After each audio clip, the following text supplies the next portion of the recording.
সবাইকে শুভ সকাল। আশা করি সকলে খুব ভালো আছেন। আপনাদের প্রার্থনায় এবং ভালোবাসায় আমিও আমার পরিবারের সকলে খুব ভালো আছি।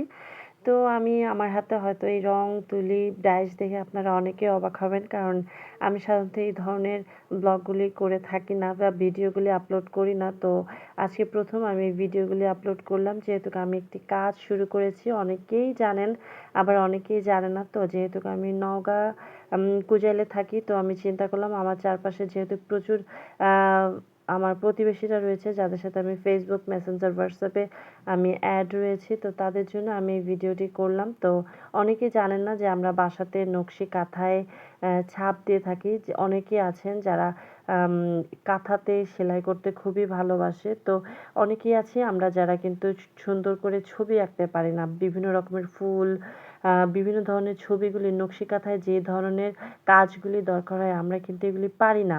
আর তার জন্য কিন্তু আমি খুব সহজে এই কাজটি করে থাকি। তো বিভিন্ন ধরনের কেমিক্যাল এবং ডাইস আমার কাছে কিন্তু অসংখ্য ডাইস রয়েছে নকশি কাঁথার। তো আজকে আমি কিছু কয়েকটি ডাইস দিয়ে আমি করলাম, নকশি কাঁথার কাজগুলি করলাম।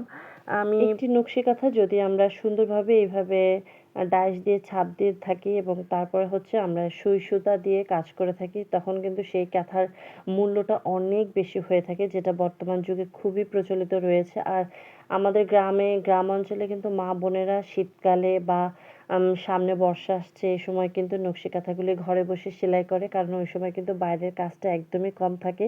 তো সেই সমস্ত মা বোনদের জন্য কিন্তু আমার কাছে এই সুযোগ সুবিধাটা রয়েছে। যদি কেউ নকশি কাঁথা আম নকশি কাঁথায় যদি কেউ ডিজাইন করতে চান, তাহলে কিন্তু তারা আমার সাথে যোগাযোগ করতে পারেন এবং আমি কিন্তু খুবই কম প্রাইসের মধ্যে দিয়ে এবং সবথেকে যে বড়, বড় কাঁথাগুলি রয়েছে, সেই কাঁথাগুলিতে কিন্তু আমি বিভিন্ন রকমের এভাবে ডিজাইন করে থাকি। আজকে আমি মাত্র দেখানোর জন্য কয়েকটি আমি ডিজাইন এখানে রেখেছি। তো এই ডিজাইনগুলির ভিতরে কিন্তু বিভিন্ন রঙের সুতা দিয়ে কারুকাজ করার পরেই কিন্তু সেটা নকশি কাঁথায় রূপান্তরিত হবে। তো আপনারা যদি কেউ করতে চান, তো আমার সাথে যোগাযোগ করতে পারেন এবং আমাদের বাসাতে আসতে পারেন। যেহেতু আমার চারপাশে যারা রয়েছে তারা সকলেই আমার বাসা চিনে। তো সবাইকে ধন্যবাদ।